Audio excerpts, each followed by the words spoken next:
ஏன் மாண்புமிகு எதிர்க்கட்சி தலைவர் உறுப்பினர்கள் பேசிய பின்னர்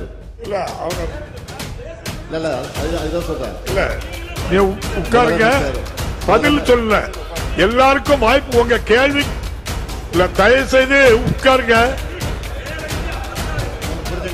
இல்ல நான் சொல்றேன், நான் பேசிய பிறகு உட்காருங்க. தலைவாசி தொடர்பாக அனைவரும் உரையாற்றுவதற்கு வாய்ப்பு உண்டு. கடந்த 27/9/2025 அன்று கரூர் மாவட்டத்தில் நிகழ்ந்த துயர சம்பவம் குறித்து மாண்புமிகு எதிர்க்கட்சி தலைவர் உள்ளிட்ட அனைத்து கட்சிகளை சார்ந்த பல்வேறு உறுப்பினர்கள் விதி 56 கீழ் ஒத்திவைப்பு தீர்மான அறிவிப்பும், விதி 55 கீழ் கவன ஈர்ப்பு தீர்மான அறிவிப்பும் கொடுத்திருக்கிறார்கள்.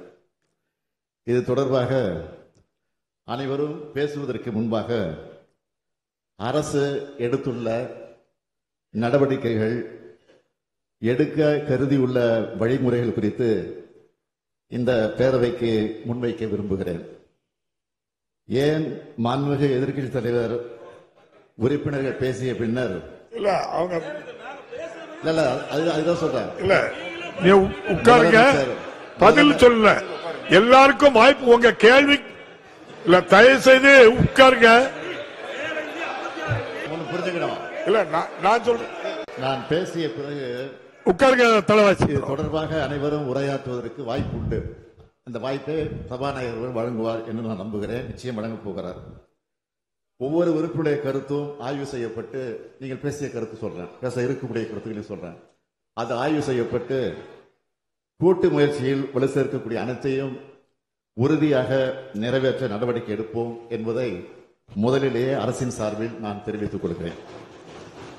மாண்புமிகு பேரவைத் தலைவர் அவர்களே, கரூர் மாவட்டத்தில் நிகழ்ந்த துயர சம்பவம் ஒட்டுமொத்த தமிழ்நாட்டு மக்களின் மனதையும் உலுக்கியது. நம் அனைவரையும் பெரும் அதிர்ச்சிக்கும் சோகத்திற்கும் உள்ளாக்கியது. இறந்து போனவர்களுக்கு ஆழ்ந்த அஞ்சலியை நான் செலுத்துகிறேன். உறவுகளை இழந்தவர்கள் அனைவருக்கும் எனது ஆழ்ந்த இரங்கலையும் தெரிவித்துக் கொள்கிறேன். கரூர் வேலுச்சாமிபுரத்தில் கடந்த 27/9/2025 அன்று தமிழக வெற்றி கழக கட்சியினுடைய தலைவர் அவருடைய அரசியல் நிகழ்ச்சி நடைபெற்றது.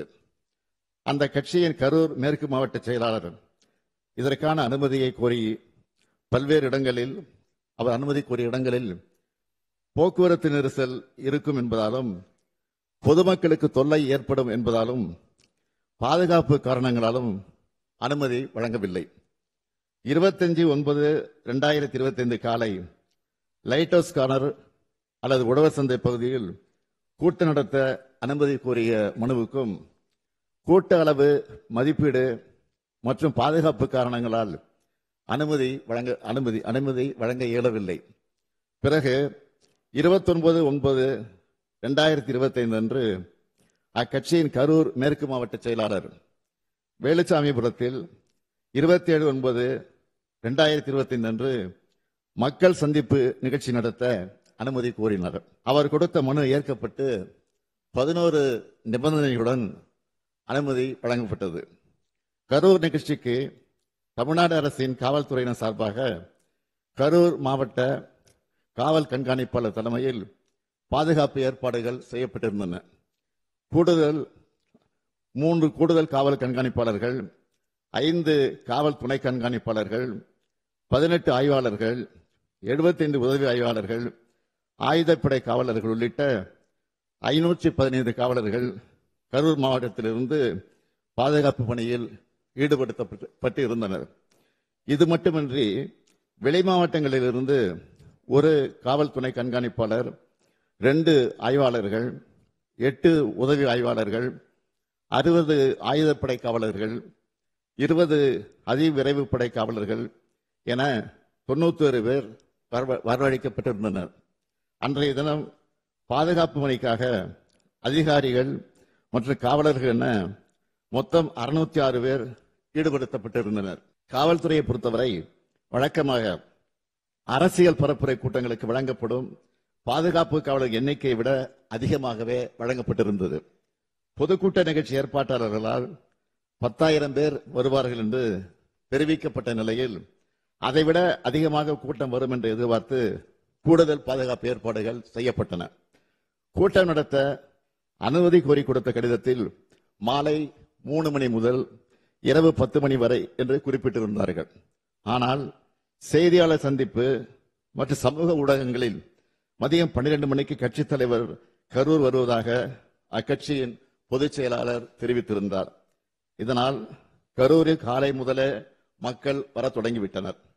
27/9/2025 அன்று அக்கட்சியின் தலைவர் சென்னையில் இருந்து காலை 8:40 மணிக்கு புறப்பட்டு 9:25 மணிக்கு திருச்சி வந்தடைந்தார். அதன் பின்னர் நாமக்கல் நிகழ்ச்சியில் கலந்து கொண்ட பிறகு கரூருக்கு இரவு 7 மணிக்கு வந்துள்ளார். அதாவது அறிவிக்கப்பட்ட 12 மணி கடந்து 7 மணி நேரம் கழித்துதான் வந்தார். இந்த காலதாமதம் கூட்ட நெரிசலுக்கு முக்கிய காரணமாக அமைந்தது. இங்கே அனைத்து கட்சி சார்ந்தவர்களும் இருக்கிறீர்கள். உங்கள் அனைவருக்கும் தெரிந்த விஷயம்தான். கூட்ட ஏற்பாட்டாளர்கள் சில முக்கியமான ஏற்பாடுகளை செய்ய வேண்டும். அவை அன்றைய தினம் கரூரில் செய்யப்படவில்லை. காலை முதல் காத்திருந்த மக்களுக்கு போதிய குடிநீர் இல்லை. உணவு வழங்க எந்த விதமான ஏற்பாடுகளும் நிகழ்ச்சியை ஏற்பாடு செய்தவர்களால் செய்யப்படவில்லை. இயற்கை பாதைகளை கழிக்க பெண்களால் வெளியில் செல்ல முடியவில்லை. சம்பவம் நடந்த அதே வேலுச்சாமிபுரத்தில் இதற்கு 2 தினங்களுக்கு முன்பாக, அதாவது 25/9/2025 அன்று மாண்புமிகு எதிர்க்கட்சி தலைவர் அவர்கள் கலந்து கொண்ட பரப்புரை நிகழ்ச்சி நடந்துள்ளது. அந்த கூட்டத்தில் பங்கேற்றிருந்தவர்கள் முறையாக ஒருங்கிணைக்கப்பட்டு கட்டுப்பாட்டோடு நடந்து கொண்டனர். எந்தவித அசம்பாவிதமும் இல்லாமல் நடந்து முடிந்தது. அதில் சுமார் 12,000 முதல் 15,000 பேர் பங்கேற்றிருக்கிறார்கள். அந்த பரப்புரை கூட்டத்திற்கு சுமார் 137 காவலர்களும் 30 ஊர்காவல் படையினரும் பாதுகாப்பு பணியில் ஈடுபட்டிருந்தனர் என்பதை குறிப்பிட விரும்புகிறேன். ஆனால் அதற்கு நேர்மாறாக இந்த கட்சியினுடைய நிகழ்ச்சி நடந்துள்ளது. கரூர் மாவட்ட எல்லை தவிட்டுப்பாளையம் சோதனை சாவடி நிகழ்ச்சிக்கு பின் கேரவன் வாகனத்தை பின்தொடர்ந்து பெருவாரியான ரசிகர்களும் கட்சியினரும் நிகழ்ச்சி நடைபெறும் இடத்திற்கு வந்து கொண்டிருந்தனர். நிகழ்ச்சி நடைபெறும் பகுதியில் கூட்டம் அதிகமாக இருந்ததாலும் பிரச்சார வாகனத்தின் பின்னால் ஏராளமானோர் வந்ததாலும் கரூர் நகர உட்கோட்ட காவல் துணை கண்காணிப்பாளர் அவர்கள் பிரச்சார வாகனத்தில் இருந்த ஏற்பாட்டாளர்களை அக்ஷயா மருத்துவமனை அருகே நிறுத்தி கூட்டத்தில் உரையாற்றுமாறு அறிவுறுத்தி இருக்கிறார்கள். அதற்கு நிகழ்ச்சி ஏற்பாட்டாளர்கள் முன்பே அனுமதிக்கப்பட்ட இடத்தில்தான் பேசுவோம் என்று பிடிவாதமாக தொடர்ந்து முன்னேறி சென்றனர். கரூர் மாவட்ட காவல் கண்காணிப்பாளர் அக்கட்சியினுடைய இணைச் செயலாளரிடம் பலமுறை தொடர்பு கொண்டு பிரச்சார வாகனத்தை நிறுத்துமாறு கேட்டுக்கொண்டும் அவர் தாவேகா கட்சியின் தலைவர் தனது உரையை தொடங்குமாறு கேட்டுக்கொண்டார். காவல்துறையின் வழிமுறைகளை மீறி வாகனம் அக்ஷனா மருத்துவமனையிலிருந்து 30-35 மீட்டர் தூரம் சென்றபோது இருபுறமும் இருந்த கூட்டத்தினரையே இது நிலைகுலைய செய்தது. இதனால் கூட்டத்தில் பல இடங்களில் அலைமோதல் ஏற்பட்டிருக்கிறது. கூட்டத்தில் இருந்த பெண்கள் மற்றும் குழந்தைகள் மத்தியில பீதி, மூச்சு திணறல், மயக்கம் மற்றும் நெரிசல் ஏற்பட்டது. பலரும் கீழே விழுந்து மிதிபட்டிருக்கிறார்கள். கூட்டத்தின் ஒரு பகுதியினர் ஜெனரேட்டர் பகுதிக்குள் நுழைந்து தகர கொட்டகையை அகற்றியும் வெளியேற முயற்சி செய்திருக்கிறார்கள். இதனால் மின்சாரம் தாக்குவதை தடுக்க ஜெனரேட்டர் ஆபரேட்டர் மின்சாரத்தை துண்டித்திருக்கிறார். நிகழ்ச்சி நடைபெற்ற இடத்தில் கூட்ட நெரிசலால் காயமடைந்தும் சோர்வினால் மயக்கமடைந்தும் மக்கள் உதவி கோருவதை கவனித்து காவல்துறையினர் மருத்துவமனை ஆம்புலன்ஸுக்கு தகவல் அனுப்பி வரவழைத்திருக்கிறார்கள். இவ்வாறு கூட்ட நெரிசல் ஏற்பட்ட போது அவர்களை காப்பாற்றத்தான் ஆம்புலன்ஸ் வந்ததை தவிர நெரிசல் ஏற்படுவதற்கு முன்பு எந்த ஆம்புலன்ஸும் வரவில்லை. காவல்துறை, தீயணைப்பு மற்றும் மீட்புத் துறையினர் மற்றும் ஆம்புலன்ஸ் மீட்புக் குழுவினர் காயமடைந்தவர்களை மீட்டு அருகில் உள்ள மருத்துவமனைகளுக்கு அனுப்பி வைத்தனர். மீட்பு பணிகளில் முழுவீச்சு நடைபெற்றுக் கொண்டிருக்கும் போது தாவேகா கட்சியினர் 2 ஆம்புலன்ஸ் ஓட்டுநர்களை தாக்கி ஆம்புலன்ஸ் வாகனத்தை சேதப்படுத்தி இருக்கிறார்கள். இதனால் மீட்பு பணிகள் தடைப்பட்டன. இது தொடர்பாக கரூர் நகர காவல் நிலையத்தில் 2 வழக்குகள் பதிவு செய்யப்பட்டு விசாரணை நடந்து வருகிறது. சம்பந்தப்பட்ட நபர் கரூர் நீதித்துறை நடுவர் முன்பு சரணடைந்திருக்கிறார். மற்றொரு குற்றவாளி 2 வழக்குகளிலும் தொடர்புடையதாக கைது செய்யப்பட்டிருக்கிறார். மாண்புமிகு பேரவைத் தலைவர் அவர்களே, கரூரில் தமிழக வெற்றி கழக கட்சியின் பரப்புரை கூட்டத்தில் நெரிசல் ஏற்பட்டு மக்கள் இறப்பு ஏற்பட்டுள்ளது என்று தகவல் அறிந்த உடனேயே தமிழ்நாடு அரசு உடனடி நடவடிக்கைகளை மேற்கொண்டது. மருத்துவம் மற்றும் மக்கள் நல்வாழ்வுத்துறை அமைச்சர், முதன்மை செயலாளர், தேசிய நல்வாழ்வு குழும இயக்குநர் உள்ளிட்டோர் உடனடியாக கரூருக்கு அனுப்பப்பட்டார்கள். மேலும் அன்று இரவே நானும் கரூருக்கு சென்று பாதிக்கப்பட்ட குடும்பங்களை சந்தித்து ஆறுதல் கூறினேன். கரூர் துயரத்தை கேள்விப்பட்டதும் என்னால் வீட்டில் இருக்க முடியவில்லை. அதனால்தான் உடனடியாக கரூருக்கு அன்றைய இரவே சென்றேன். மருத்துவமனையில் சிகிச்சை பெற்றவர்களை நேரில் பார்வையிட்டு மருத்துவரோடு ஆலோசித்து உத்தரவு பிறப்பித்தேன். அரசின் அனைத்து துறைகளிலும் ஒருங்கிணைந்து செயல்பட்டனர். அமைச்சர்கள் பலரும் அங்கு சென்று பணியாற்றினார்கள். கரூர் அரசு மருத்துவக் கல்லூரி மருத்துவமனையில் கூட்ட நெரிசலில் பாதிக்கப்பட்ட முதல் நபர் இரவு 7:47 மணிக்கு அனுமதிக்கப்பட்டார். தொடர்ச்சியாக 200க்கும் மேற்பட்டோர் சிகிச்சைக்காக கொண்டு வரப்பட்டார்கள். அனுமதிக்கப்பட்டவர்களுக்கு சிறப்பு சிகிச்சை அளிப்பதற்காக சேலம், நாமக்கல், மதுரை, திருச்சி, திண்டுக்கல், கோயம்புத்தூர், புதுக்கோட்டை ஆகிய இடங்களிலிருந்து 152 மருத்துவர்கள், செவிலியர்கள், மருத்துவ உதவியாளர் வந்து பணியில ஈடுபட்டார்கள். பொது சுகாதார இயக்குநர் தலைமையில் கூடுதல் மருத்துவ குழுக்கள் அமைக்கப்பட்டன. கரூர் மருத்துவமனையில் அனுமதிக்கப்பட்ட 700 படுக்கைகளோடு எந்த அவசர நிலையும் சமாளிக்க ஏதுவாக கூடுதலாக 400 படுக்கை வசதி ஏற்படுத்தப்பட்டுள்ளது. 24 மணி நேர அவசர சிகிச்சை மையம், சிடி ஸ்கேன், ஆய்வகங்கள் உள்ளன. பணிகளை விரைவுபடுத்திட திருச்சிராப்பள்ளி, திண்டுக்கல் மாவட்ட ஆட்சித்தலைவர்கள் மற்றும் மாவட்ட மருத்துவக் குழுவினர் கரூர் அரசு மருத்துவக் கல்லூரி மருத்துவமனைக்கு வந்து ஹெல்ப் டெஸ்க் அமைத்து இறந்தவர்களின் உடல்களை காவல்துறை உதவியோடு அடையாளம் கண்டு பொது சுகாதாரம் மற்றும் நோய் தடுப்பு மருந்து துறை அலுவலர்களின் உதவியோடு உடற்கூராய்வு செய்வதற்கு ஏற்பாடு செய்தனர். கரூருக்கு அருகில் உள்ள சேலம், நாமக்கல் மற்றும் மதுரை அரசு மருத்துவக் கல்லூரி முதல்வர்கள் தங்கள் மருத்துவக் கல்லூரியில் இருந்து சிறப்பு மருத்துவ குழுக்களோடு 27/9/2022 அன்று இரவு கரூர் அரசு மருத்துவக் கல்லூரி மருத்துவமனைக்கு வந்தனர்.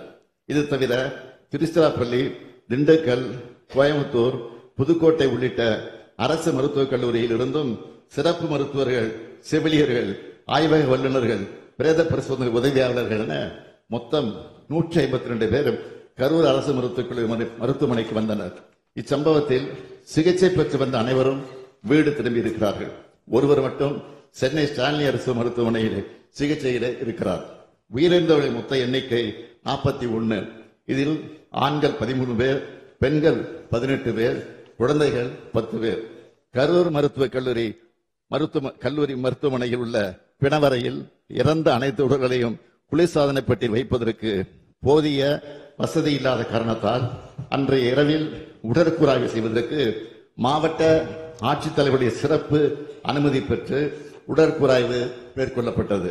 உடனடியாக உடற்கூராய்வு நடைமுறைகளை முடித்து பாதிக்கப்பட்ட துக்கத்தில் இருக்கக்கூடிய குடும்பங்களிடம் உடல்கள் ஒப்படைக்க வேண்டி கரூர் அரசு மருத்துவக் கல்லூரி தடவியல் துறை தலைவர் சங்கர் அவர்களுடைய தலைமையில் 24 மருத்துவர்கள் மற்றும் 16 உதவி பணியாளர்கள் அடங்கிய குழு அமைக்கப்பட்டு உடற்கூராய்வு செய்யப்பட்டது. 28/9/2025 அன்று அதிகாலை 1:45 மணிக்கு முதல் உடற்கூராய்வு துவங்கப்பட்டு 28/9/2025 அன்று மதியம் 1:10 மணி அளவில் 39வது உடற்கூராய்வு முடிவுற்றது. காவல்துறை உயர் அதிகாரிகள் தலைமையில் 200க்கும் மேற்பட்ட காவலர்கள் 27/9/2025 அன்று கரூர் அரசு மருத்துவக் கல்லூரி மருத்துவமனை வளாகத்தில் குழுமிய பெரும் கூட்டத்தினரை ஒழுங்குபடுத்தி எந்த ஒரு அசம்பாவிதம் ஏற்படாமல் கவனித்துக் கொண்டனர். உயரமான இச்சம்பவத்தில் தமிழ்நாடு அரசின் சார்பில் முதலமைச்சர் பொது நிவாரண நிதியிலிருந்து உயிரிழந்த 41 நபர்களின் குடும்பங்களுக்கும் தலா 10 லட்சம் ரூபாய் வழங்கப்பட்டது. தீவிர காயமடைந்த 47 நபர்களுக்கு தலா 1 லட்சம் ரூபாயும், வெளிநோயாளிகளாக சிகிச்சை பெற்ற 55 நபர்களுக்கு தலா 50,000 ரூபாயும் என மொத்தம் 143 நபர்களுக்கு 4,84 லட்சம் ரூபாய் முதலமைச்சரின் பொது நிவாரண நிதியிலிருந்து வழங்கப்பட்டது.